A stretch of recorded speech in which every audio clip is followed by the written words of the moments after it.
ready? Okay, folks. Everyone ready? Sorry to interrupt your conversation. This meeting is called pursuant to the provisions of the Open Public Meetings Act. Notice of this meeting was transmitted at the Times of Trenton and the Star Ledger on December 17, 2025.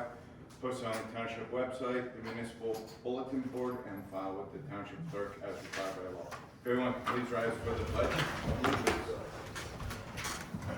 I pledge allegiance to the flag of the United States of America and to the republic for which it stands, one nation, under God, indivisible, with liberty and justice for all.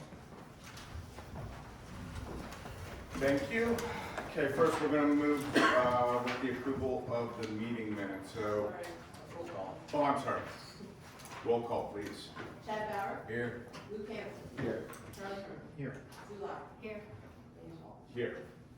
Okay, we'll move on with the meeting minutes. So we need to approve the January 5th, 2026 reorganization meeting minutes. If I could get a I'll move the reorg minutes.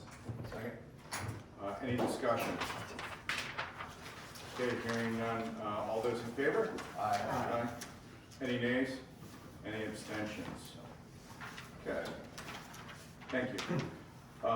Next, we'll move with the approval of the January 12th, 2026 regular meeting minutes and approve and hold the January 12th, 2026 executive session minutes. So moved. Second. Any discussion? All those in favor? Aye. Any abstentions? Same. Okay, thank you. Next, we'll go with the police chief's report. For January 2026, we had 587 CAD calls. Of these calls, some of note were 9 suspicious occurrences, 19 motor vehicle crashes, 1 involving serious injuries, 35 rescue squad calls, 8 fire department related calls, 3 disorderly conducts, 2 theft or fraud reports, and 62 traffic stops. Do any of the committee members have any questions for the police chief? Okay. Next, we'll move on with the DPW report, please. Tree work, we responded to 9 fallen trees or limbs throughout town. Town meetings, we hauled out 3 cardboard dumpsters, 1 mixed recyclable dumpster, and 1 concrete dumpster. We had 5 salting or snow plowing events. Made numerous repairs on trucks, plows, salt spreaders for salting and snow removal operations. Checked roads for snow drifting and icy spots, salted as needed. Checked township sidewalks and spot salted as needed. Remove snow in the center of town over here so residents can safely park and get out of their car. Remove snow on the corners of roads where crosswalks are located on 6 and 4. Relocated snow on corners of roads to give drivers a clear sight distance for oncoming traffic. And replace some lighting here in the community. Roads and drainage. We cleaned snow away from the catch basin tops to allow water to drain. Recycling clean communities. I attended the monthly GIF safety meeting with Kevin Cassman. Completed a 2025 electronics recycling report. Currently working on the recycling letters for businesses for this year. And we took some safety classes through our GIF snow plowing safety, here in conservation, and just a couple of township announcements. When clearing your driveways, we ask residents and their contractors to not push snow in the road or blow snow in the road, please. We're still accepting Christmas trees at Public Works, so if you want to bring your tree down, until March 1st, you can bring your tree down. That's it. Thank you. Any questions? Actually, just one minor comment. We had a concern from a resident. First of all, they said you did wonderful with all the snow removal and whatever. They were wondering what happens when there's like a big pile of salt, like on a corner somewhere. And they were wondering if, you know, if that's an equipment failure or just because you're turning the corner or whatever. And they were wondering if that's, could be, I won't say corrected, but remedied in some way. Yeah, it's usually when we're, there's some salt on the truck. You make a turn and like shift one way, or there might be a chunk on the top, and it just the turning just would make it fall off the top. So it's not much we can really do. Okay, as I said. There's so much salt on the road, it's like a cloud. They were, as I said, just, I mean, We'll try. no one is suggesting there should not be salt on the road. They were just wondering if that could be, I don't know, covered or something. Yeah.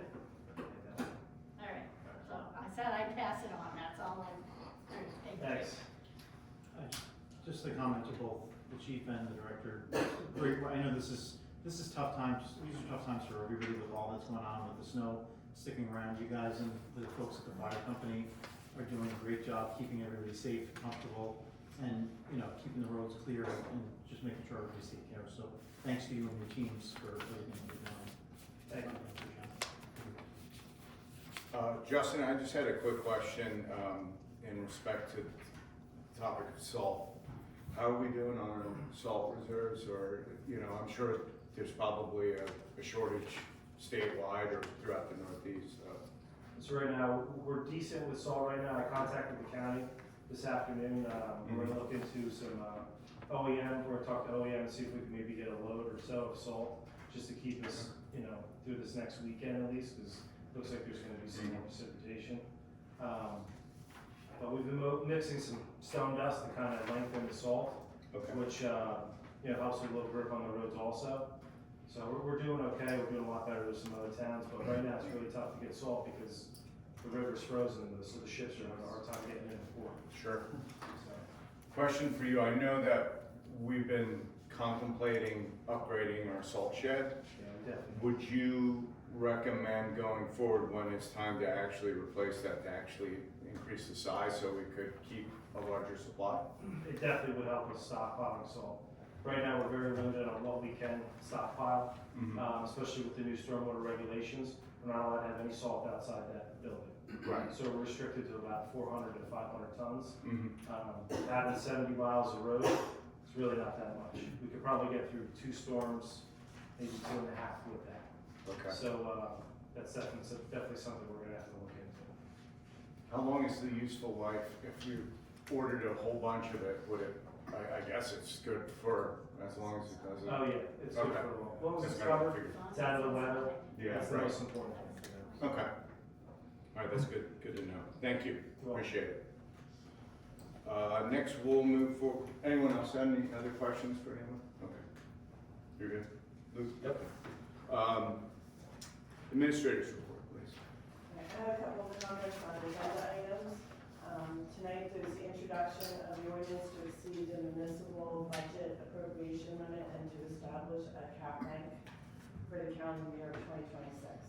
I will attempt to explain this. We do this annually every year. The cap bank ordinance is adopted annually as a best practice for the Township of Delaware. It is a requirement of the state. The ordinance allows the township to increase its budget appropriations by up to 3.5% within state mandated caps and to establish a cap bank for future years if the full increase is not needed in 2026. And the unused portion of the allowable increase is carried forward into the cap bank and may be used in future years to help offset budgetary pressures. This is particularly important in years when costs such as fuel, health insurance, and other operating expenses increase beyond the allowable annual cap. While the ordinance is based on the state cap, appropriation cap, which is largely superseded by the 2% levy cap, adoption of this ordinance remains a requirement and prudent budgeting practice. It provides flexibility, stability, and a safeguard for maintaining services to the township residents. So even though we vote tonight to say 3.5%, it doesn't mean that we're going to use it. We can bank it for a few years, and like I said, when there's things that are outside the cap, like health benefits, we can use it for that. So it's very important to do, and if you don't do it, you lose your cap. Yeah. So we do it every year. It sounds like we want to spend 3.5% over our budget, but that's not what we're asking. Tonight's introduction, the public hearing will be scheduled for March. And then resolution 2640 is offering budget transfers relating to prior year 2025. A transfer is needed from admin, other expenses to cover additional funding for the planning board plan. And then the last item is, you'll notice tonight the bill list is a little bit high. It includes quarterly payments to the county for county expenses, county library expenses, and county open space expenses. It's just over $1 million. So the township collects taxes for school and for county, and then is required to pay that. So it's our burden to pay. collect all that and then pay it out. So, and that's not part of our budget. Great, That's why. thank you. Any questions for Diane? No, just, thank you for explaining that, because I think if people just either look at a video or kind of just try to parse words out of it, I think that could be twisted to make it seem like things are not being done the way they're supposed to, and everything we're doing is according to requirement, There's a not just. page in our budget too that kind of explains the cap and what's left from prior years. You can work it out when that comes out. Thank you. Okay, we'll move forward with the introduction of said ordinance. So I'll read the ordinance, and then once we're set, if I could get a motion in a second to set a public meeting date, and that meeting date will be March 9th, I believe, right? Good point. Oh, I'm sorry. I'm like way ahead of everyone tonight. My apologies. I don't want to cut you guys out. So with that, public comment. So we're going to reserve this for agenda items only, so 3 minutes per person. When recognized, if you could please speak from the podium and provide your name. Have any takers? Yes, sir. Chuck Klein, Board of Adjustment. I don't know if everybody has had a chance to read the annual report, but there's a recommendation in there to review the definition of a department. There's wording in there that is and maybe it should be or, with people living there, if they take out a bathroom, does it still qualify as an apartment? Is that something that the Township Committee would work on, or is that something the Planning Board would work on? My understanding it would be the planning board first, right? It could be either. I mean, ordinances, typically there could be a request for the township committee to propose something, then send it to the planning board for review, or the planning board could send the township committee something to review. We would still have to send it back to them for consistency review, even though it came from them, but it doesn't matter. You could do it either way. So if you folks wanted to take a stab at it, because based upon what you're seeing in the applications, you understand where the vaguenesses are and where you think it should land, that probably makes the most sense. And I see collective nodding Yes. from the dais up here, so I think the request is that you provide a proposed definition. The Board of Adjustment should Or provide. the planning board. Because this came from the Board of Adjustment. Yeah.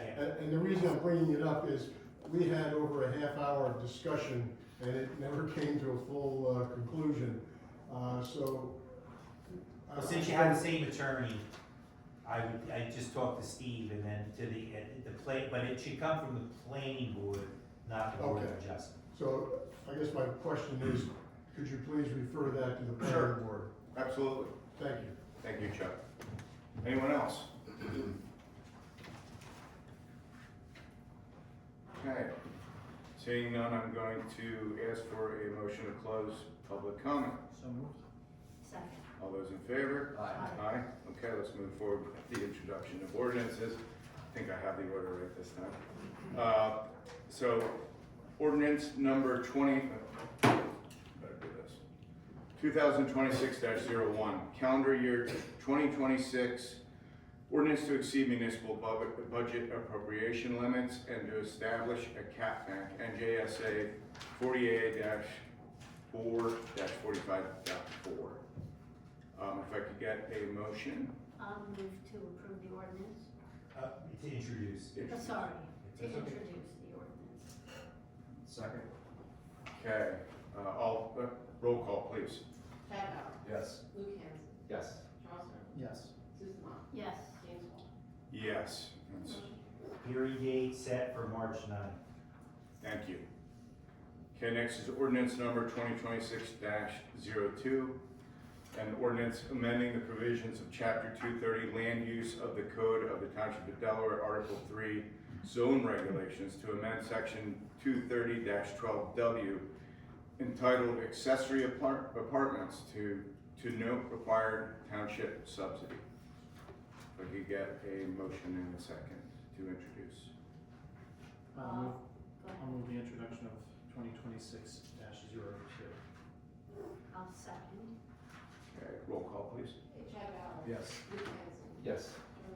Yes. Sue Lockley. Yes. Jimmy Moore. Yes, Again, public hearing set for March 9th. thank you. And this will be referred back to the planning board. And just, sorry, so, and just so everyone knows, this particular ordinance and the next three are all recommendations from our affordable housing planner, and he's suggesting is he will be attending our next meeting so he can discuss any questions that anyone might have in respect to these. It's only required for the fourth round that we have to submit to the court. Okay, ordinance number 2026-03, an ordinance amending chapter 107 of the Code of Township of Delaware entitled Affordable Housing. If I could have a first and a second for the introduction, please. I'll move ordinance 2026-03 for introduction. Second. Roll call, please. Chad Bauer. Yes. Luke Hanson. Yes. Charlie Herman. Yes. Sue Lockley. Yes. Jimmy Moore. Yes, Okay, motion carries. Again, March 9th, hearing. thank you. Okay, ordinance number 2026-04, an ordinance amending provisions of chapter 230 land use of the Code of the Township of Delaware, Article 3 Zone Regulations to include new section 230-12Z, setting forth mandatory set-aside requirements for residential development in the Township of Delaware. If I could have a first and a second for the introduction, please. I'll move ordinance number 2026-04 for introduction. Second. Okay, roll call, please. Chad Bauer. Yes. Luke Hanson. Yes. Charlie Herman. Yes. Sue Lockley. Yes. Jimmy Moore. Yes, Motion carries. Also March 9th, hearing. thank you. And then finally, ordinance number 2026-05, an ordinance amending chapter 230, land use, article, what is it, article 6, article 4? I'm sorry, 2014, thank you. Fees for development applications, affordable housing development fees, and inspection fees to meet fourth round requirements. We have a first and a second for introduction. I'll move it for introduction. Second. Okay, roll call, please. Chad Bauer. Yes. Luke Hanson. Yes. Charlie Herman. Yes. Sue Lockley. Yes. Jimmy Moore. Yes. Motion carries. Again, also March 9th, hearing. Thank you. Okay, we'll move forward with the consent agenda. Has everyone had a chance to review the consent agenda as is? Do we need to pull any of the resolutions for individual consideration? Okay, could I get a motion and second to move the consent agenda from resolution 26-36 through 26-41? So moved. I'll second. Okay, thank you. Roll call, please. Okay, Chad Bauer. Yes. Luke Hanson. Yes. Charlie Herman. Yes. Sue Lockley. Yes. Jimmy Moore. Yes. Motion carries. Okay, resolution 26-42, authorizing payment of municipal obligations in the amount of $1,647,836.99. So moved. Thank you. Second. Okay, roll call. Oh, any discussion? Sue, you okay? Yep. Okay. Roll call, please. Okay, Chad Bauer. Yes. Luke Hanson. Yes. Charlie Herman. Yes. Susan Lockley. Yes. James Moore. Yes. Okay, motion carries. Thank you. Okay, we're gonna move forward with new business. We're just going to acknowledge receipt of the Friends of Locktown Stone Church, their annual report, also the Open Space and Agricultural Advisory Committee's annual report, Zoning Board of Adjustment annual report, and finally, the Environmental Commission annual report. Did anyone, or I'm sure the rest of the committee had a chance to review those. Any questions or comments in respect to those? Not for me. Okay. Next, Shade Tree Committee request for mayor to sign the 2026 Tree City USA application. That's something that we did last year. This is for Arbor Day. I don't think the committee would have any issue with me signing that, right? No. Okay. Go for it. So we'll go ahead and do that. And then finally, approval of the Rec Commission square dancing event / location and presentation of the 2026 budget. I believe we have the Rec Committee Chairwoman present with us, if you'd like to make any sort of presentation in respect to the square dancing event. Sure. I mean, one of the suggestions has been to try and find an event that could be more in the winter, adults, trying to get a wider spectrum of people, not just a child's event. One of the suggestions had been apparently years ago there had been the square dance, and something that we thought would be a nice winter activity. And looking, I believe at the time it might have been held at the firehouse, is what I understand, but regardless, I think what we're looking for is a space that could house the flutter wheels. The hunter and flutter wheels would be the ones providing instruction.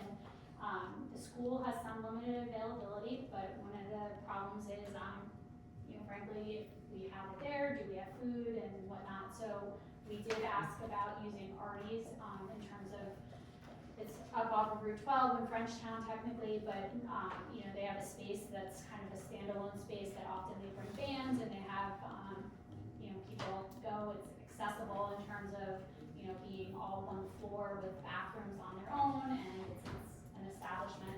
So they have availability in March on a Sunday afternoon is sort of what we're looking at. I think we were thinking about 4 o'clock, depending on what the availability ends up being on March 22nd is what the rec commission is recommending. And again, it would be adult only. We would pay for the rental of the space.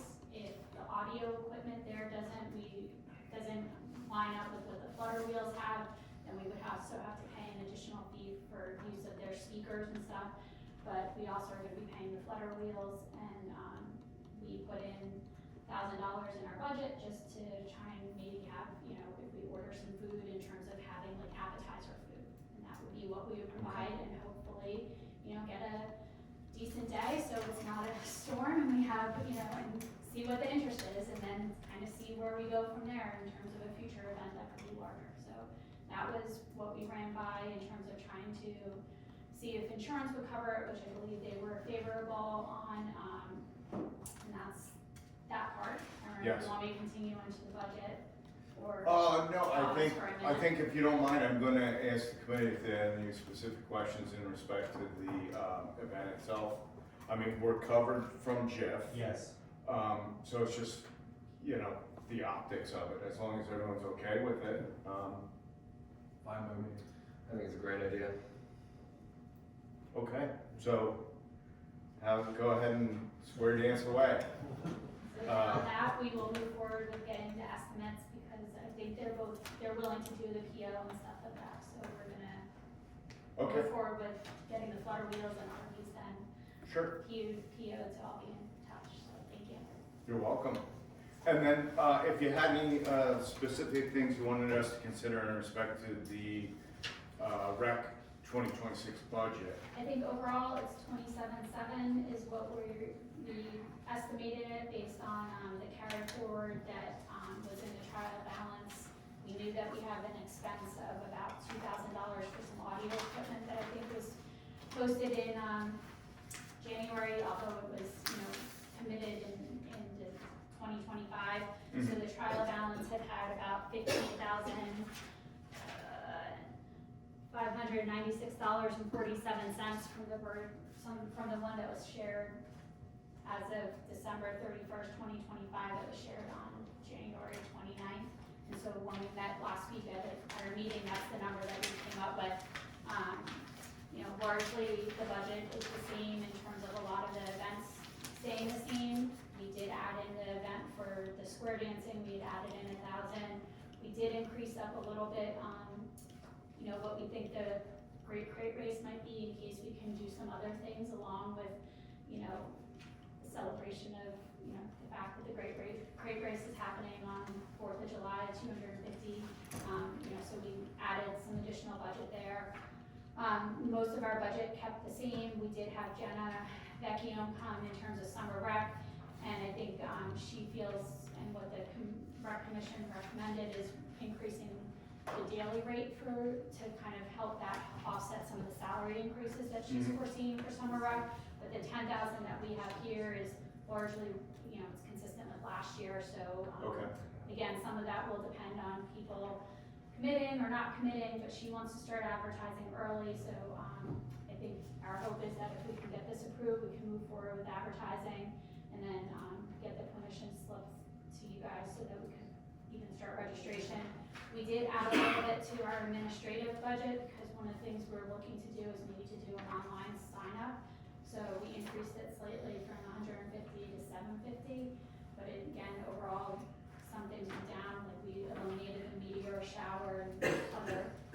So again, it went from 28.5 last year to 27.7 this year. But again, part of it was that we had a sizable carry forward because of, the park being shut and not being able to do everything toward the end of last year, so. So, I just had a couple quick questions. For the summer program, were you folks, I know there was a little bit of difficulty with some transition last year in the makeup of the actual rec committee. So there was a lot of last minute kind of shuffling around in respect to that. Was it essentially expense neutral to the township, or did it actually cost a little more than you had originally budgeted for? I think we had originally budgeted 10,000. Okay. I believe it ended up, I think you ended up with more money left. I think we ended Yeah, up. I think you're below. Yeah, I think we were Okay, so it was below. actually, okay. It was really difficult to budget because we changed the sessions, and we didn't know how much money we were gonna get in. Mhm. So Jenna was kind of like, hands were tied, she couldn't really like do a lot of the programs she wanted to do. Yeah, So and she kept her spending very low. Yeah, I think last year she was pretty conservative, is what Okay. I Yeah, would she say, was because conservative. we did expand last year, both timing and the number of weeks. She does wanna do 4 weeks again, apparently she surveyed people at the end, and even though the 4th week was a little lighter, she does feel like 4 weeks still, I think she, and I'm just quoting off the top of my head, had like 86 kids as opposed to more 100, but I think on average, she thought that it was about 110. Okay.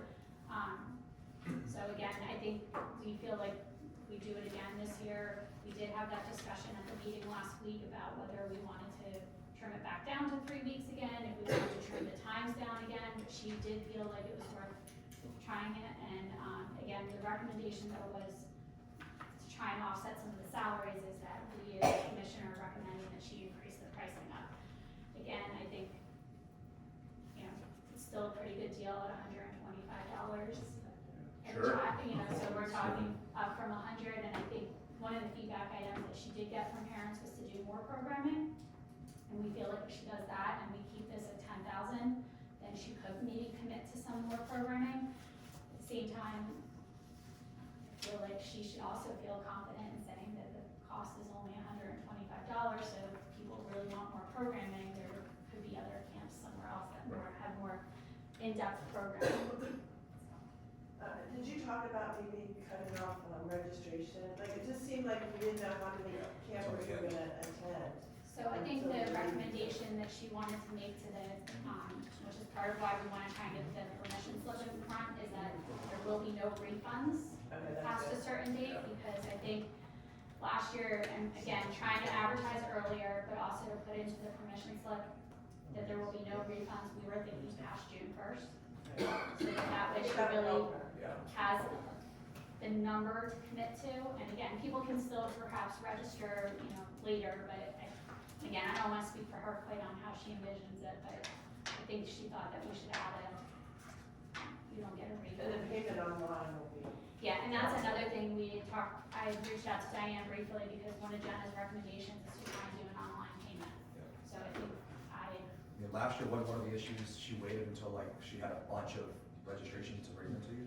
Yeah, it was So really. that would solve that problem. right, and that's partly why we did increase our overall administrative line, thinking that if we could find out a platform that will work for that, but also, you know, that registrations can be kept electronically as well, in addition to payments online, that might Teen be. Snap, I don't know if that would be an option. People are. It's not one of the ones that she had Okay. recommended because of, Sports, I know. But yeah, people are she was used to looking, it. I guess she had done some research on some of the, camp options that are more particular to like waivers and things. I think some of them I've seen personally, others, you know, but she didn't give me a cost portfolio, so I don't know. Yeah, she was. And I think that's part of it, but the first thing was, One of the problems is, a municipality is not allowed to pay the fee for people to use a credit card. Right. So it has to go to the resident. So they have to pay that. Yeah, so really your administrative fee could actually be nothing because, Right, but like a lot of the platforms do have an administrative cost if you wanna ask questions, like Sign Up Genius is the one I'm most familiar with. So that's what we were talking about, but like if you wanna do Sign Up Genius for the free, maybe you only get to ask one question. okay, so it's just. But we were talking about more the finance charge platform right. of, and then being able to leverage it for other things besides rec. But again, I think the payment part, to your point, Right. works in the same vein, but is a similar, is a kind of a separate piece of it, that people individually would pay their own fee if there's one. So I just wanted to, so it looks like we're gonna spend like 41,000. Yeah. Right, and then last year we spent about 20, because you didn't do the spectacular and. Yeah. Carry. Because you had a lot of money left over from summer rec. But what else? I'm trying to, I guess it's the trip to Philly is. Yeah, so that is the other item. that, Square dance. The square dance is 1,000, and then the other item that we are adding in is the budget for a bus trip.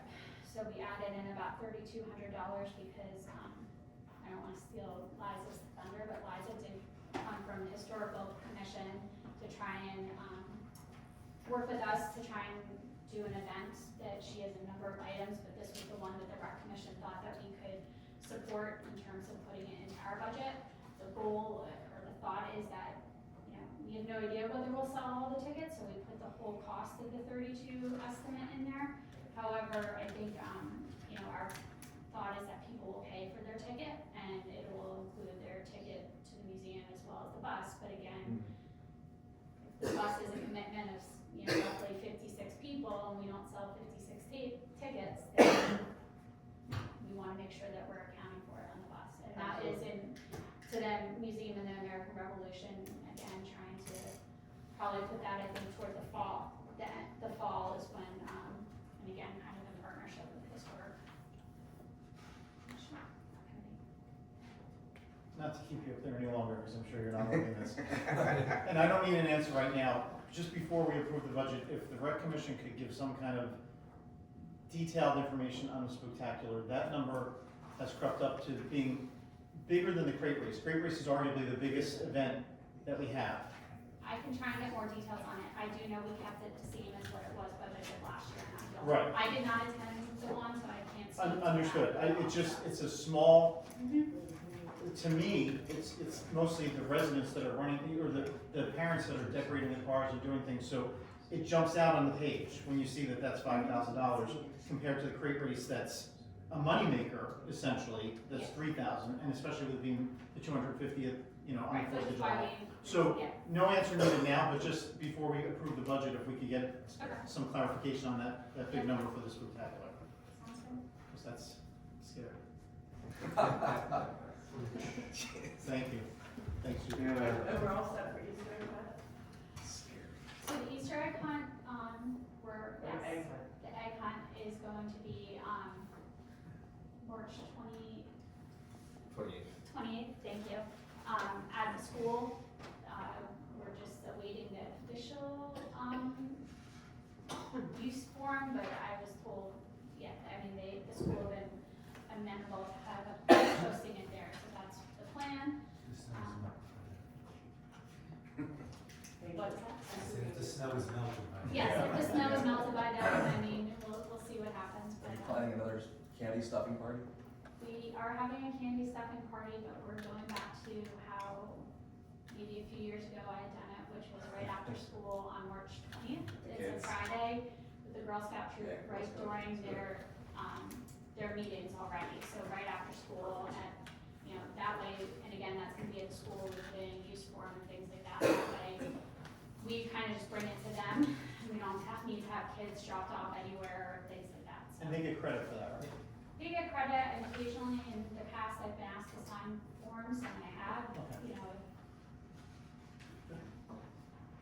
When? so. But, I mean, I think if somebody wants to come to the egg stuffing, I'm not quite sure the location yet, I think that's to be determined by the school, but it will be March 20th around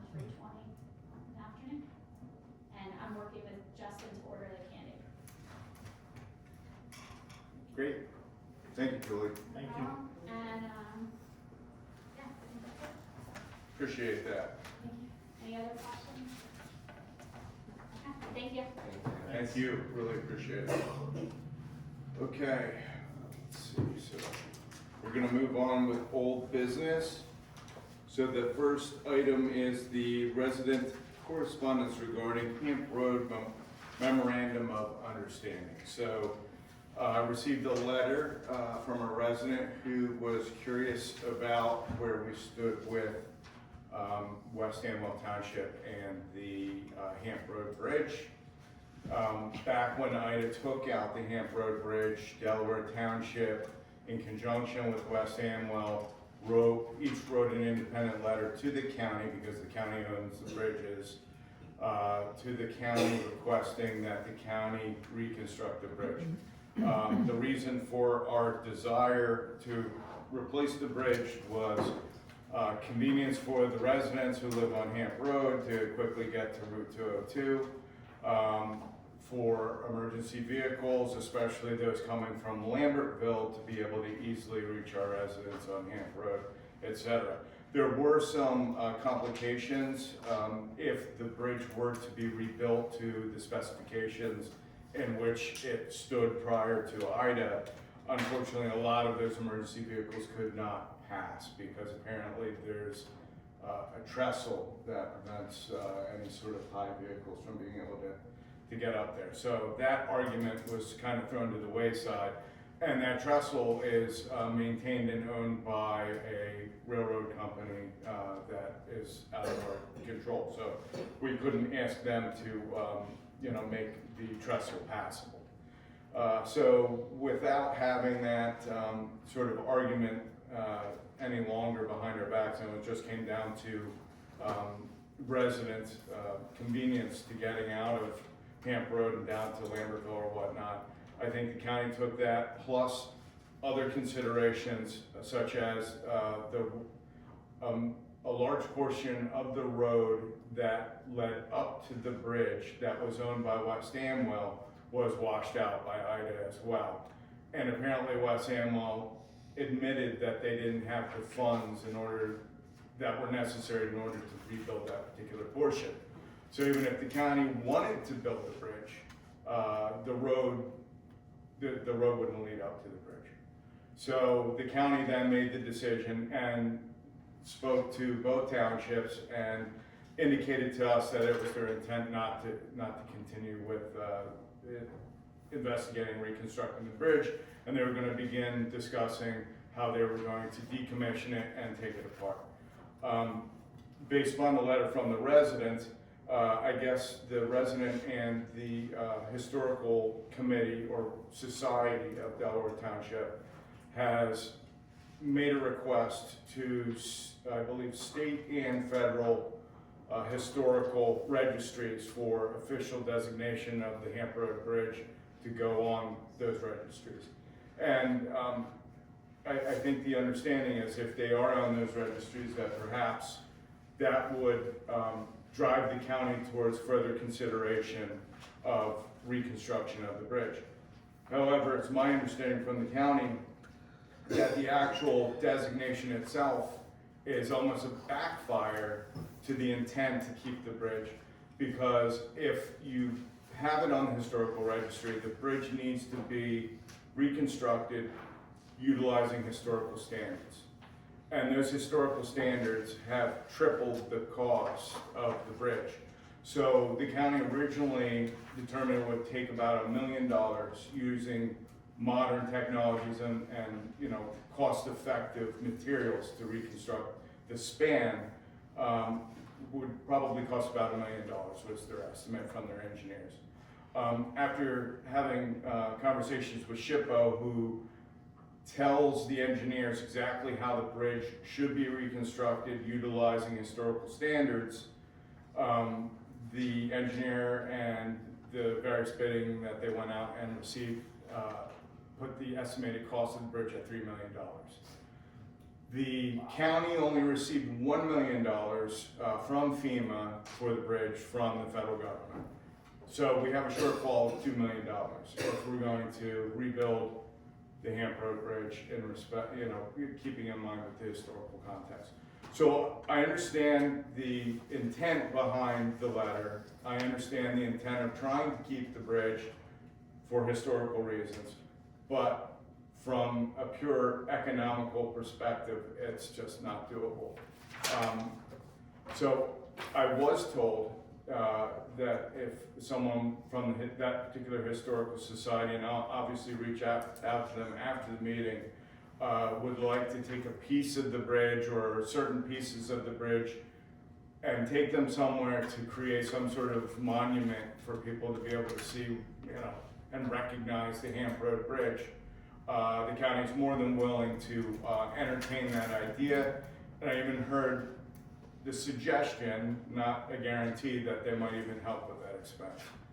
So that's currently where we stand with Hamp Road. If you folks have any additional questions in respect to that, we do have a public comment session coming up, so I ask for you folks to reserve your questions until then. I'm now going to move forward. Do any of the committee members have any questions about Hamp Road? Just quick, the bridge sits entirely in West End. It does. Okay. And we don't have any letters from residents from Delaware Township that live on Hamp Road about their concern about it being closed. We don't. Listen, I love the idea of trying to keep it preserved, maybe not necessarily for use, but I think this is an issue that goes to the county and West Amwell and not here. If our fire department and emergency services and our residents aren't pushing for it, I don't think it's an area that we should be stepping into. I support restoring it or doing whatever they can do to it, but it's not our playground. So thanks for giving the background on it. Thank you. I should elaborate a little further. I have been in contact with the West Amwell mayor, who is the new mayor, recently elected committee member.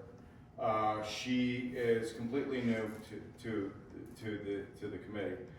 She reached out to me and she asked why we put a gate on Hamp Road leading down to the bridge. And the gate was a suggestion from our DPW director and from our township engineer, Adam Wisniewski, and frankly in consultation with the township attorney. From a liability perspective, it made sense for us to put a gate there simply to prevent individuals from driving down the road and driving into the creek. It also prevents people from loitering. A lot of kids were going down there and utilizing that as a place to do various activities that we're trying to prevent. So with that in mind, we reached out to West Amwell and suggested to them that we could, because a portion of the land beyond the gate is theirs on our side of the bridge. So we wanted to provide them access down there despite the gate being there. So our DPW director came up with the idea that we would have a chain of locks. Every township and every individual and every interested party would have their own lock, and every lock would be put together in a chain. And that way, Delaware Township, if we opened our part of the lock and left it unlocked and something happened, the liability would fall on us because it would be obvious that our lock wasn't properly secured. And that would apply to all the other townships and all the other parties that would be interested in having access down there. And I spoke to county council, Mm-hmm. and she also reminded me, and I wasn't aware of it until I spoke with her, but there's a utility easement down there. There is. Yeah.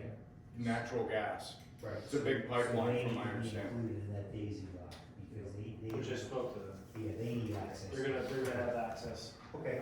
So they're 100% for this also, Good. because that's a pipeline that leads all the way up to Nova Scotia, and they don't want anybody down there loitering or doing extra activities, so he's 100% with us.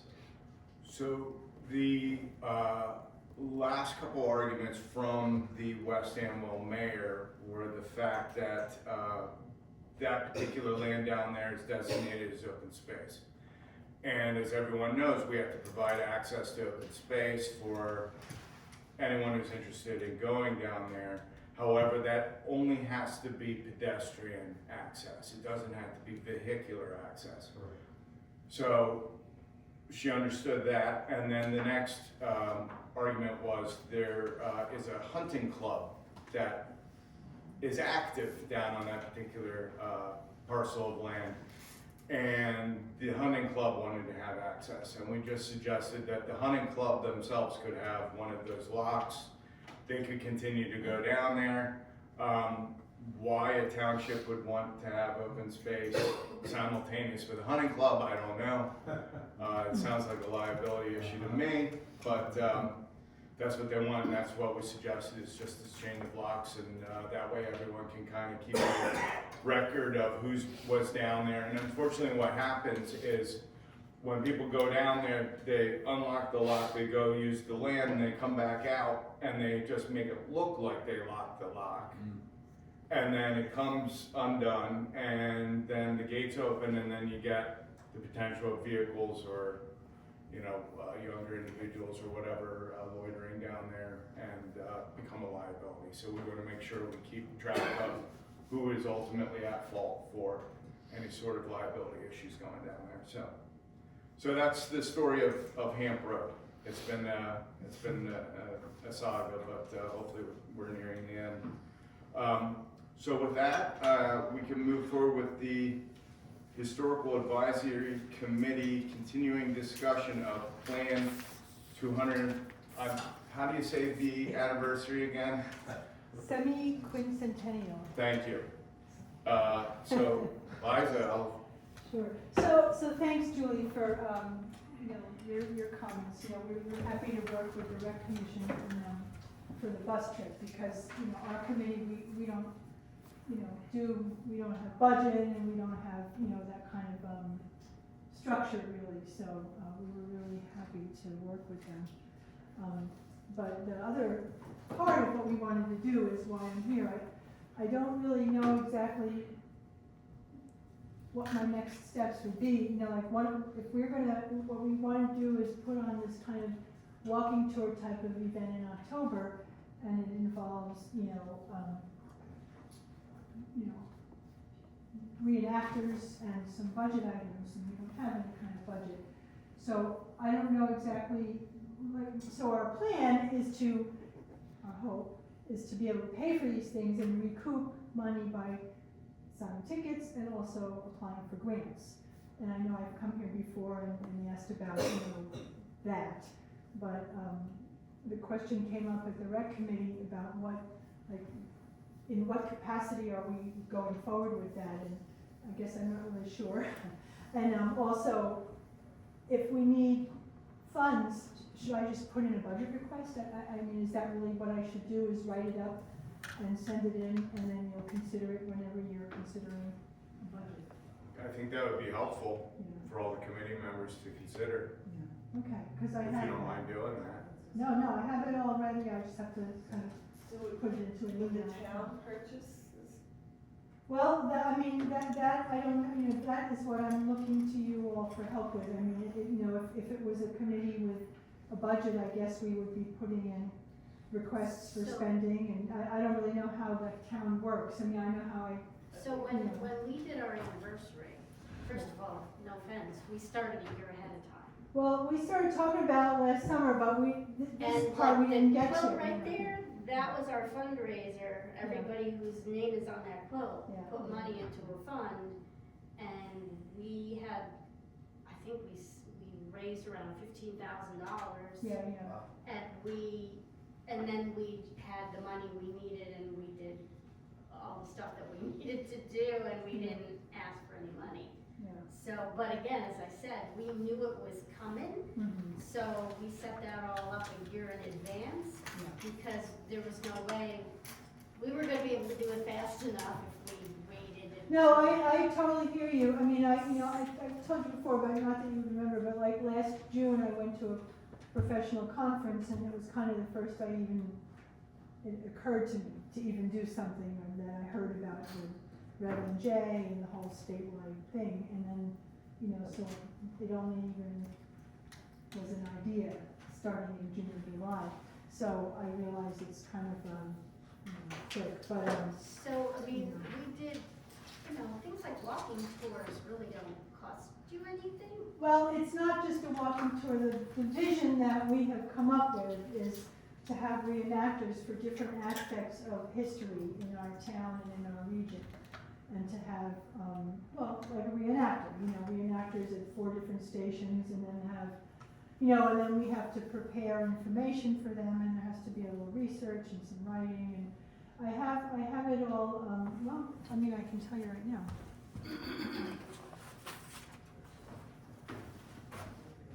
The things that the person who, in the committee who's kind of leading this charge, has, come up with a plan, and we wanted to have, 4 sort of stations, having somebody represent sort of what we're calling a Delaware Township everyman, like what it's like to have lived in this township, a couple hundred years ago. We want to have somebody representing the Lenape and what it was like to be, in prehistoric times in the township. We wanted to have somebody kind of representing the trades, particularly like a blacksmith, to talk about that, because there's a lot of history of blacksmithing in this town. And a couple other reenactors. Then we thought we need to be able to pay for things like, promotional materials, signs, things like that.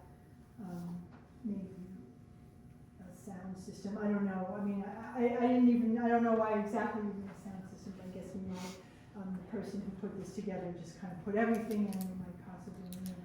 And then somebody to maybe do some writing, compiling research for the people to talk about at the different stations. So we had that, and I'll put that together and send it in, and again, I've been going to grant workshops, and there's a whole bunch of them in my inbox that I want to sit and start looking through and seeing how we're eligible to try and recoup some money, and sell tickets. So it's not just like a walking tour like we've had in the township before. It's more of an event, that we wanted to. And you can't, again, we did pseudo reenactments, and everybody volunteered their time, and we didn't pay anybody to do any of that. And we also. Can I just ask for clarification real quick? What you're talking about was for the township. The township's anniversary. And what you're talking about is for the nation, The nation's national. 250th, All right, I just want to make sure I'm on the right page. Yeah. There is a difference, okay.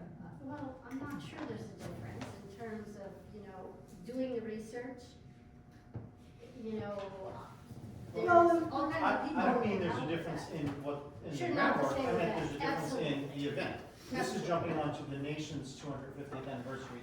That was specific to Delaware Township. So that's all the only difference I was trying to discern. Roger, is it like a company that you hire that has these reenactments? Well, there are a lot of people out there who do reenactments. So She's yes, absolutely. a person, people who do it professionally. She's absolutely right. Reenactors, I never knew this. I just learned that because It's a whole profession, yeah. because the Princeton battlefield already did the reenactment, and there were like tons of people, and then I found out they were paid to be there. So she's right. Like if you go professional to, reenactors get paid. like if you go to the Washington Cross for Delaware, the crossing of Delaware, I don't know if they're paid, but that's a They're whole big definitely thing. paid. And it would be great if, in a perfect world, I had the time to do all the research and all the writing and make a costume and be a whatever, dress up for something, who I did play in 3rd grade, so I have experience, but, we have like 4, 5, 6 people on our committee, it's not, we just don't have the wherewithal to kind of do it all ourselves, so that's really where I'm coming from, but I think, we're kind of, the vision we've come up with sounds like it'd be pretty good, and, but we need to be able to, garner commitments from these people, and I don't know, I mean, our person on the committee, he's all set to, write checks and out of his own money, and I'm like, no, hold on, No, not yet, because we don't know even how this would work. So is that what you think that would be the best next step, is to submit some budget requests and sort of a plan of how you would? Sure. All right, and then what is your time, like I'm sure you're gonna be working on as well? Yeah, Okay. sooner Well, the better. We can put it together. Yeah, we And- need to talk to the auditors about how we would do it. I don't think we can give them money. right, We have to purchase what they need, yeah. but I will double check that. Yeah, that's what I figured. I mean, right, I see what you're saying before. I thought you meant that you couldn't at all. But yeah, I figured it would be that we would put a request in and that you would As do. much detail as you can give me would be good. Yeah. So, just for clarification, the actors, like, am I taking a bus ride with George Washington or something? Like, I don't get it. That's ideal. But George Washington didn't have a driver's license, just by the way. But, no, the bus tour is a different kind of event that we would. Oh, so there's multiple events? There's two, basically. Okay, I'm sorry, I missed No, that. that's fine. Why don't you- So the bus trip, we're kind of working with the rec committee. We're kind of, Okay, That's the feeling. that's, That's the Yes. feeling, right? yeah. And that is, we think would be, whatever cost we would recoup, Okay. directly, so it would be a no net cost. But this part, the walking tour, and it's, that, there's costs that we don't know. okay, That so we're that's hoping- here that in we hope to town? recoup. I'm gonna do my best to recoup. as So much that's as I can. here in town? Yes. Okay. Right in And that's where the Surgeonsville. the reenactors. Right in Surgeonsville, and Okay. it's all literally walking, we sort of designed it, so that, people wouldn't have to get in their car and caravan around, it would be really Got it. locally. I think I asked you the last time, Mhm. like, why would you go to Philly when you could go to Washington Crossing? Well, Washington Crossings is not scheduled to be open until maybe next year. I So- thought they were opening this year, but you're right. The last I read, it said they're early next year, so that is why. Well, they're working there. Go past there every single day. Oh, I know, believe me, same thing, but when I read that in a press release Okay. recently, and it That they're said not gonna be the done. early 2027, so. Can't believe that. And plus, the The Philly bus one tour is is, to them, they're the museum of the. Yeah, well, actually, from what I heard, Washington Crossing has better displays than the Philly one does. But it has to be open or else it's got nothing. well, we don't know, we don't It's really got know what nothing. they're gonna have, Well, they already had, there was already stuff at Washington Crossing. Right. They're just, which was pretty good, but it's not available. Well, I've never been to it's about 10 years old, I think, right? The National Museum of the American Revolution is Philly. Has anyone ever been there? Yeah, it's great. Yeah, I figured it's pretty good, We took the kids one time, and one of the classes went over there. Oh, yeah. Yeah. So, and maybe that's been 10 years of, improvement. Because when it was open, it wasn't all that much, but it Yeah. sounds like everyone who's been there says it's Yeah, great. I've never been there. so- I've never been there Yeah, either. I just can't believe that Washington Crossing Museum is not gonna be I know. open for the semi-quincentennial. I know. I mean, It's a big see? But you got it. You I said got right. it. See, that makes up for my inability to remember Roman numerals. All right, So thank you, I'll do Liza. it. Yeah, I know what to do. okay. Can I just, isn't it the Washington Crossing timed for when it actually was the crossing? Say that again, I'm sorry? Yes. That may be right. That's what I. Well, because I didn't really hear what you said, Julian. she sorry. said it was I timed. think that it's timed to not open in 2026, but to open in 2020. Because it Because was, the crossing was in 1777 and not in Oh, 1776. right. So that's why Oh, well, then, yeah, I didn't. there you go. I see what you're saying. Thank you. So it'll still be 250 years. Big Well, brain on because- Julie. There's a lot of things that, went on.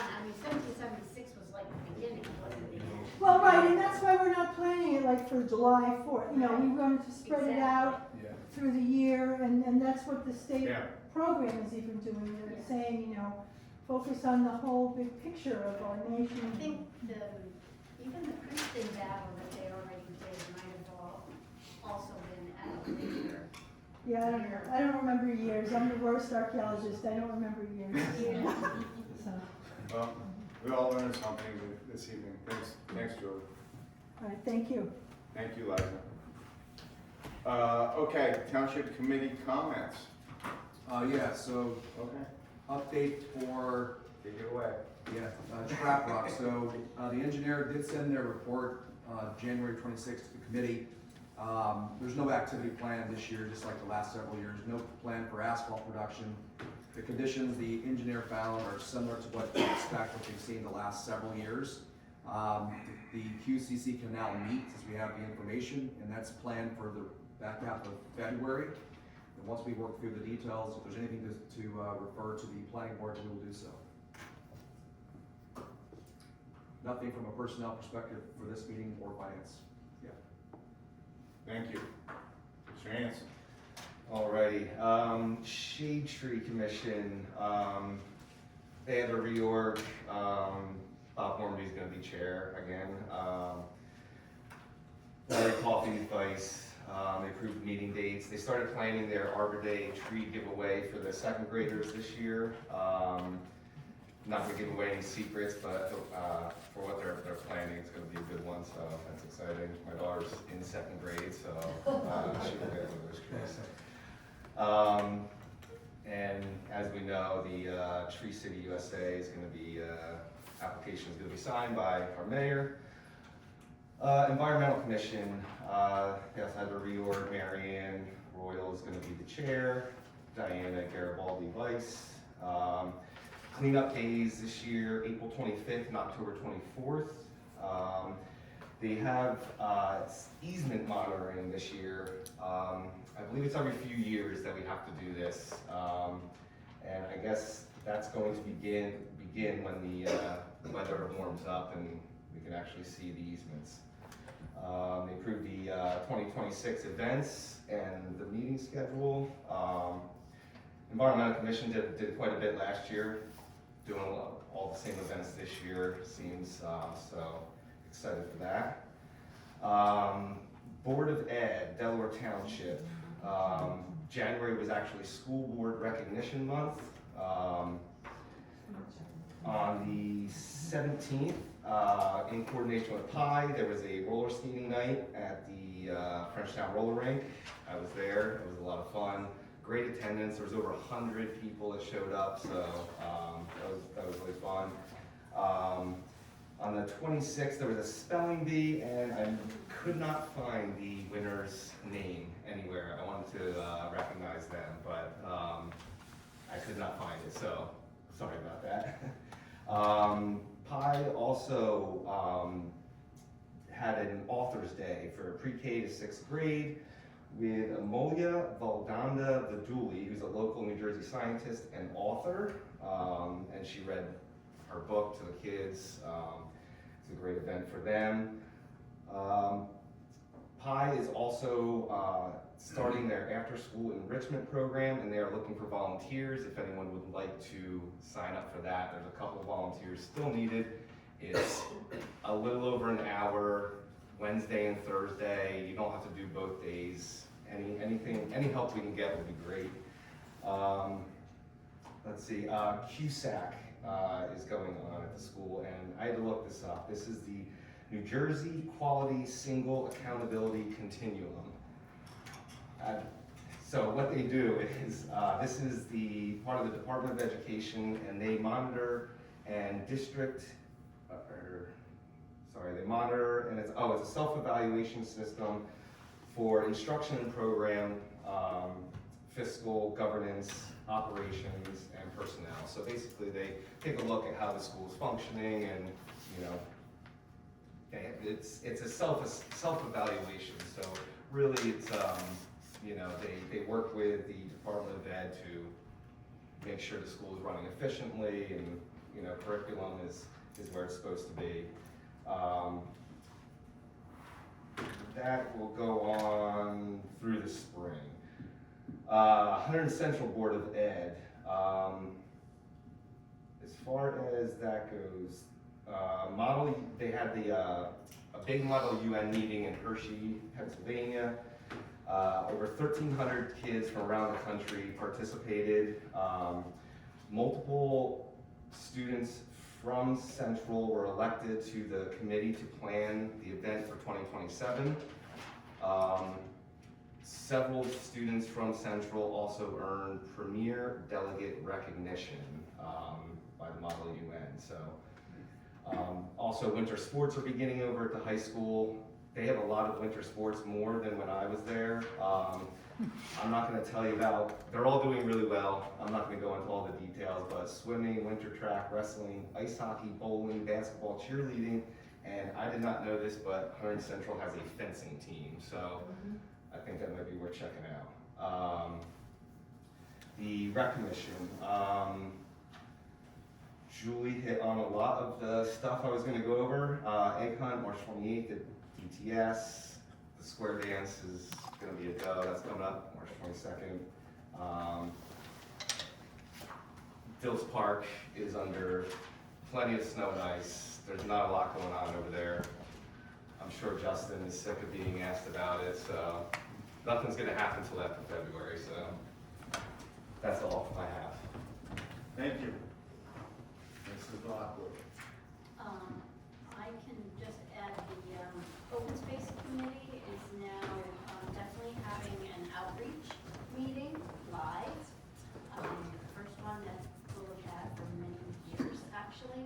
It's scheduled for April 11th, which is a Saturday. in the Okay. morning. And will be, aside from advertising it, like via the newsletter and township website, there also, I think, is gonna be a mailing to people as well, to let them know about that. Okay. And we, pretty much everyone who was invited is attending, so there'll be people representing, each of the, a couple of the nonprofits that work in town, as well as, state, farmland folks, and county, and then, the Open Space Committee and some ag advisory folks as well. So that's something we've been wanting to do for a while, so it's the first time we'll be doing it in a long time. The Stormwater Committee, is thinking that they would like to learn more about the stormwater rules. And they're also looking back at an old stormwater report that was done, I forget how many years ago, by, I forget which group it was. Princeton Hydro. Yeah, that'd be the one. So they're gonna review that because the thought was that really some of that might be useful when we move forward with the watershed plan. That I think is maybe the next step after the mapping is completed. So they're they are indeed taking to heart the complaint that they haven't been doing anything useful, and are trying to learn more so they can be more useful to the community overall. So as I said, they're gonna review the Princeton Hydro report so they know what it said, and the thought is that that might be maybe a starting point or at least helpful to some degree, because we don't really know what the watershed plan is supposed to look like, but Princeton Hydro focused on one watershed, I guess the Rose Creek watershed, and the township actually has multiple watersheds, but the thought was that, whatever they found at the time probably is no different today than it was back then. Sure. And that might be useful, but most of the committee was not on the committee when that report was done. So it's being, I think it was distributed out to everyone to read it, to learn more about it. And again, we want to be helpful as much as possible when and how we can be. Okay. And they also, sorry to interrupt, they also asked to have it put on the website, so it's on the stormwater committee page. There are some maps and pictures missing,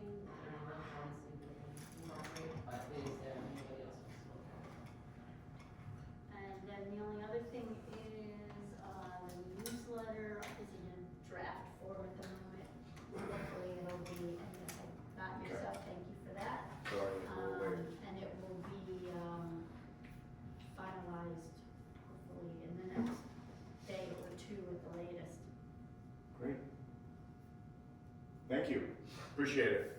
The only thing I have is in spirit of trying to continue down the path of live streaming and recording our meetings and potentially allowing the other committees to go ahead and use some of the technology that we might be putting into place. I did a little bit of background research on what other governmental entities are utilizing as their video platforms.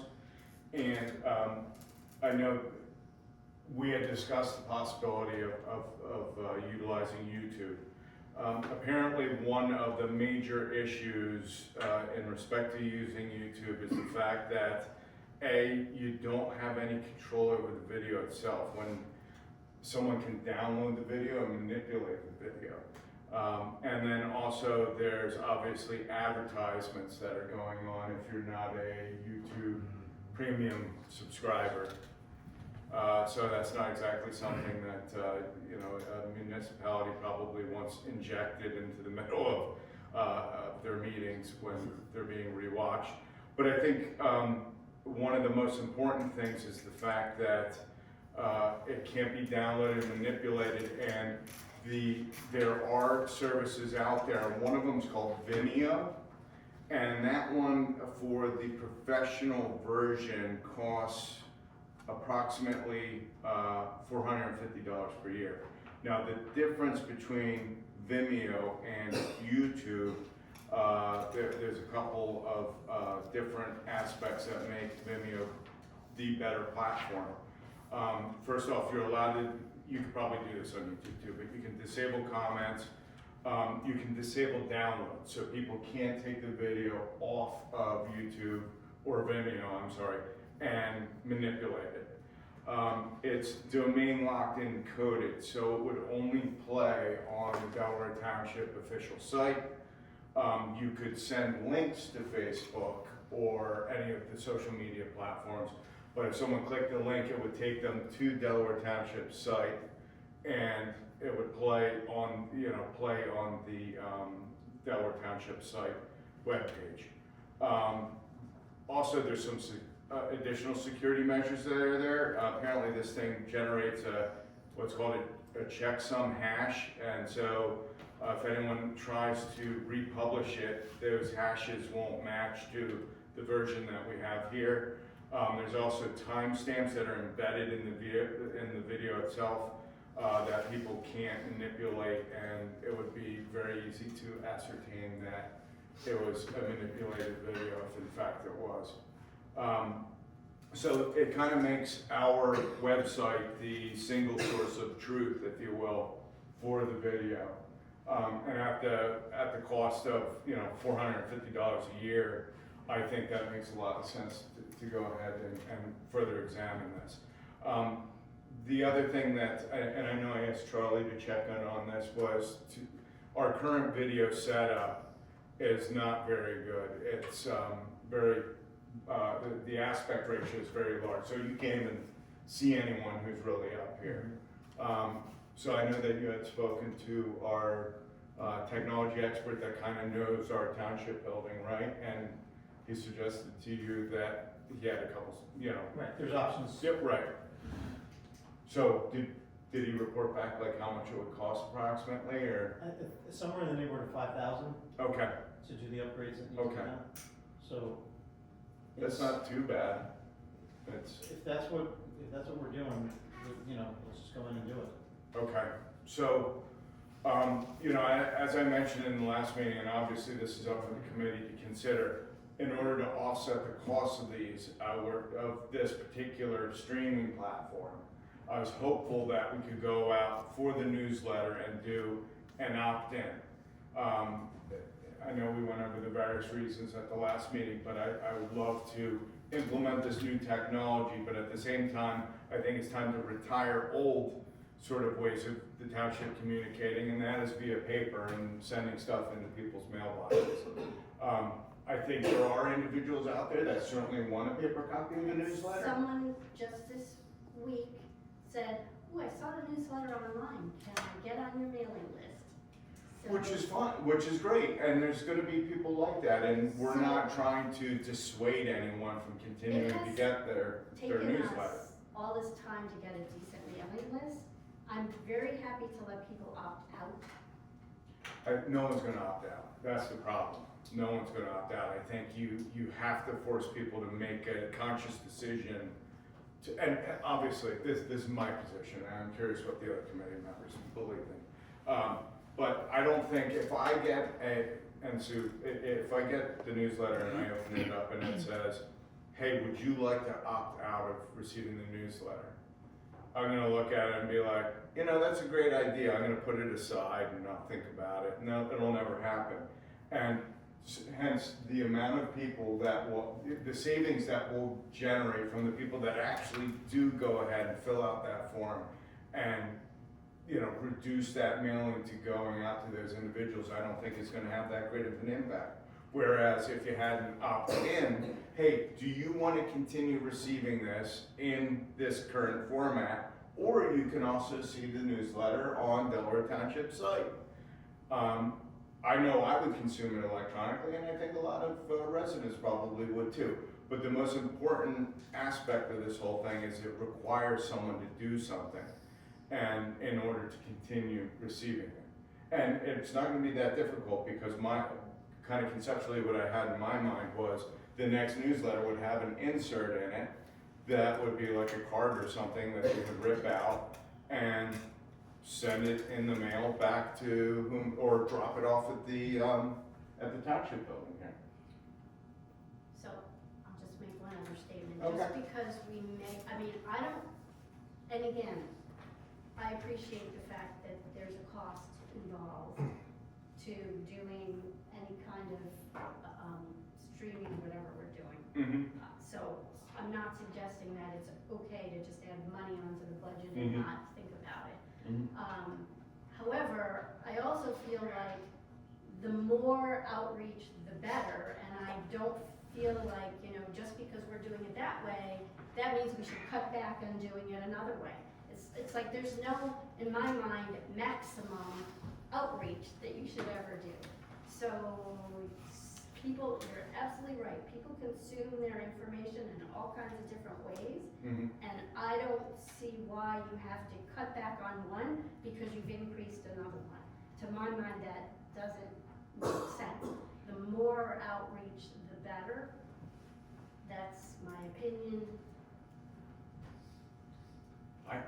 I can appreciate that. So I just, like I said, I think we're in 2026 right now. I think there are plenty of residents that would take the time to fill out the form to continue receiving the paper copy. But I think you're gonna see a lot of people that are gonna say, you know what, I'm gonna save a tree and money to the township by consuming that via, electronically. And they can go ahead and print it if they wanted to. If someone wants to do the crossword, they could print out the pages. We could put it in a printable format. So that's my opinion. Obviously, we no shocker here, we're on different sides of the idea, but I'm curious what the rest of the committee thinks about it. I would agree with you that, if we put an opt-out in there, that no one's gonna do it, because the people that don't read it aren't gonna see the opt-out. So I feel like an opt-in might be the better option there. That being said, I would like to explore the possibility of maybe just starting out with, paying for this Vimeo service, and just trying the equipment we have. I think when we had the meeting where Dave zoomed in, Mm-hmm. it seemed like the video quality was, good enough, passable, that we can at least use that. It wasn't, Okay. I wish we could film the whole thing in 4K and have, all Okay. that, but, I think the equipment here might be Is good enough. sufficient? At least I'd like to at least, check it out myself, maybe do a test run or something like that, and just, see what we got, because, we did spend money on that equipment, and then to just go and replace it, I feel like, you know, we're kind of wasting, I don't even know how old that is, but. Look at it. That's pretty old. But you know, I can appreciate that. I think I definitely think we have to go through the expense of the video, and I wholeheartedly agree with you on that. As far as the camera and the equipment, I think another reason that Charlie went forth in trying to find out exactly how much new equipment would cost is just so that we wouldn't run into that dreadful situation that the attorney, that Mr. Torriello had described, where we're all here at a meeting, we advertise it as live streamed, I'm sorry, if it's live streamed and the live stream breaks, does it then become? Yeah, you're not live, this is different. What you're doing, I have no issues with. One way. In other words, it's for people to view. Okay, If so. there's a problem and it breaks down, you don't have to stop the meeting. Right. I never had legal issues. So live stream is okay? No. No, just recording. It's one way. Well, Okay. live stream is okay if you advertise Right. that you can view only, no participation. So that's what I That's thought. okay. I thought You that can that's do that. what we were trying to pursue No, here. I think Two everybody's things. talking about putting it out, you could do either, I don't care. We're not calling it virtual. Yeah, from a legal standpoint, I have no worries if you live stream to view only, or you record it and you upload it to your webpage afterwards.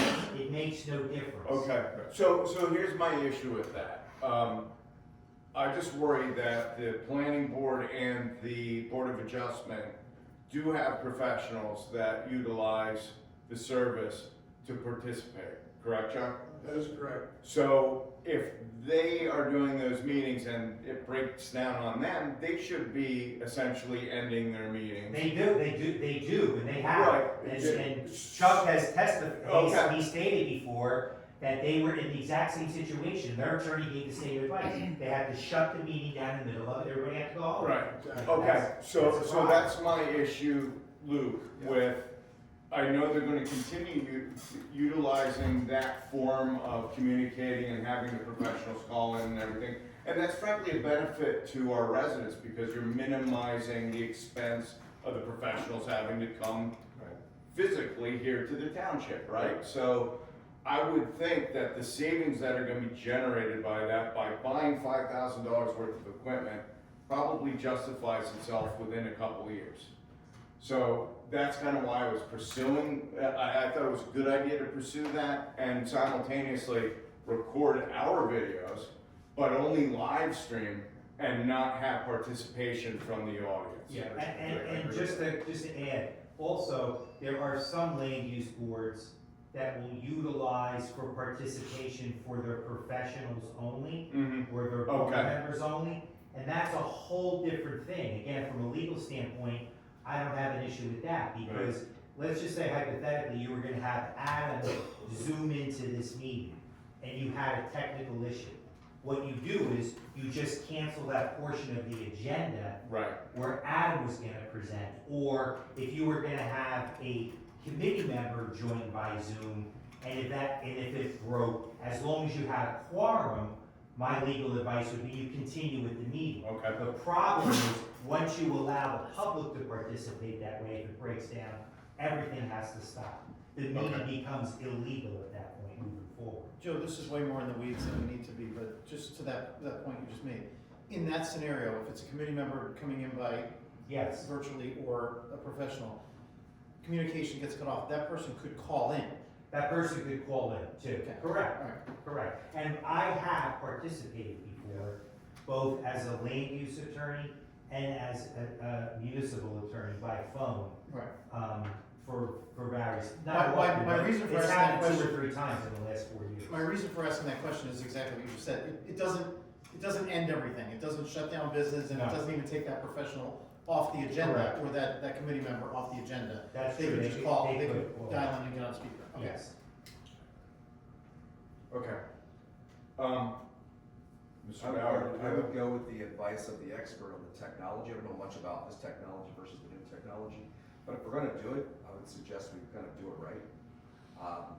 But again, I have to defer to the expert that knows the technology is the best and what's compatible with that streaming component. As far as opt-in, opt-out, I really don't have a position on that because I consume all my, everything online, so I wouldn't opt in or opt out, because I wouldn't read it.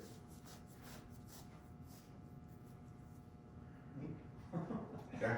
I do see the things as two separate things. I think we could do something in between where if we can get the Vimeo thing set up and start with this camera and then upgrade the technology over time, we could do that. The newsletter, I think 100% should be online. I understand what Mrs. Lockwood said. I get dozens of calls a year from people saying, where do I have to go to vote? What's the date of the seniors meeting? What's this? And I have to tell them all it's in the newsletter that they get. I know these people are getting the newsletter, so I always refer them to the newsletter online. So I just don't know that it's mass consumed, and I think if you put everything virtual and I think make it printable, which it should already be. Is it not, Diana, do you know? It's pretty. Right. Okay. So they can print it out. I just think that, and I think the other thing we could do is every time the newsletter is done, if we have any idea or a notion to go to a Delaware Township Facebook page, you could put a link to it there, or ask somebody who facilitates one of the Delaware Township or Sourceville pages to just put the link there, and then people know it's there and it's available. And then you're doing it, like you're getting the information that you want right there and then. And I think if we put a link to it front and center on the website, it's there. I just think mailing it out to me, it doesn't seem to be reaching the people at least that I talk to. Everybody could have their own examples, but the people I talk to don't seem to get it. No, I think you get a mixed bag, I do too, so. And if it's just one thing or the other, then, we've mailed it for all these years. If we say, okay, we're transitioning to a virtual, it's not even virtual, it's printable, it's available, it's not keeping anything, and it just makes it so much easier for people to bookmark it and say, this is where it is, instead of what did I do with it when I got it 3 weeks ago. That's my 2 cents. Do we have an email list for the bridge? Like, does it get emailed out also? Oh, no. Mm-mm.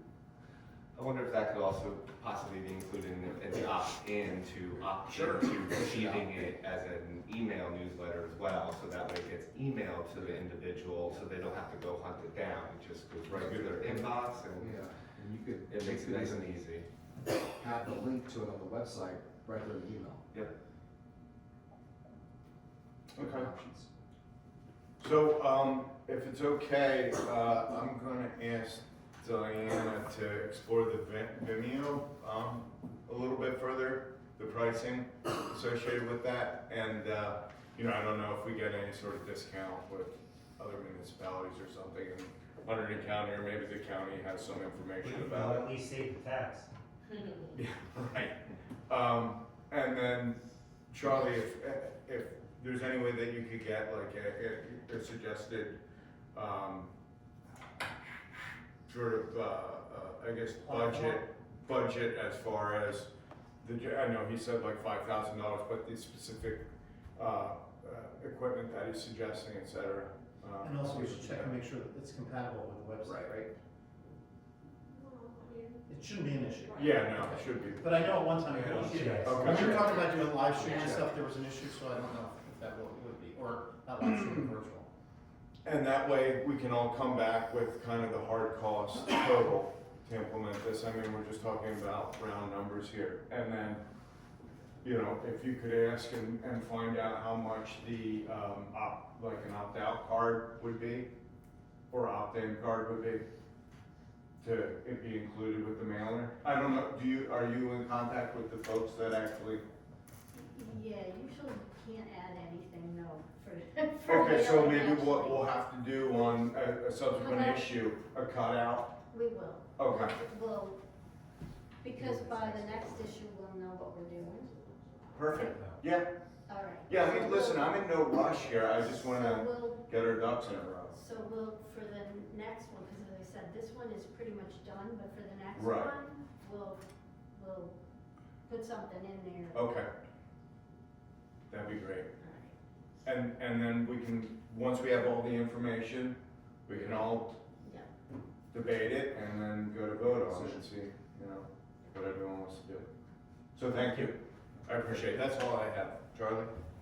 Just one thing, not to add on to what Luke had said about the Hunter and Central board, they also are having a meeting on February 17th, looking for strategic planning input from the public. For those in the public that are interested in participating, you do have to RSVP on that, but a large majority of our tax dollars, I'm sorry, a big portion of our tax dollars goes to the schools, and I think it's important, whether it's down the street or out in Flemington, that people get engaged in where, you know, what school funding is going on, because it's, as I said, it's a lot of our tax dollars go to that. Diane said that earlier about how much we're putting towards school taxes.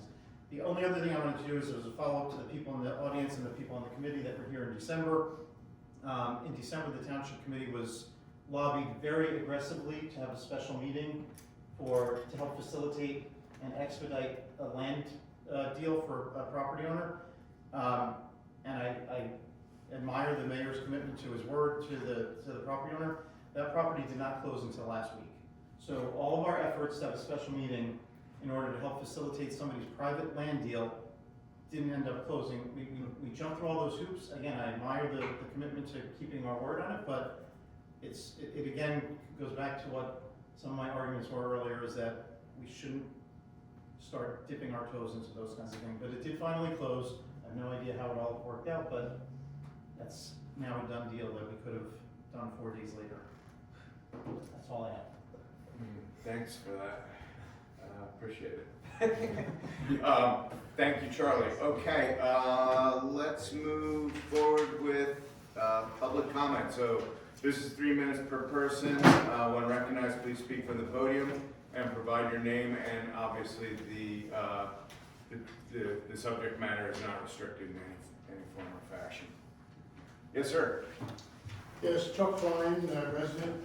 One thing on the video that we have, it does zoom in so you can get a good picture. The big negative is the fact that it only holds 2 speakers, and you can't add any speakers to it. So I really think we need to upgrade if we're going to go to a different system. The audio. The audio. Okay. Yes, Okay. the audio. Only 2 speakers are supported. As far as the newsletter is concerned, some of us old people really like the print, and you know, there are a number of people that don't have computers even. So Agreed. I hope that we don't discontinue putting out the print version of the bridge. Thank you. Yes. Thank you. Anyone else? Okay. There you go. Can I have a motion to close public comment? So moved. Second. All in favor? Aye. All right, okay, executive session. I'll move resolution 26-43 to enter executive session. For contract negotiation and personnel. Thank you, everyone, for coming this evening. So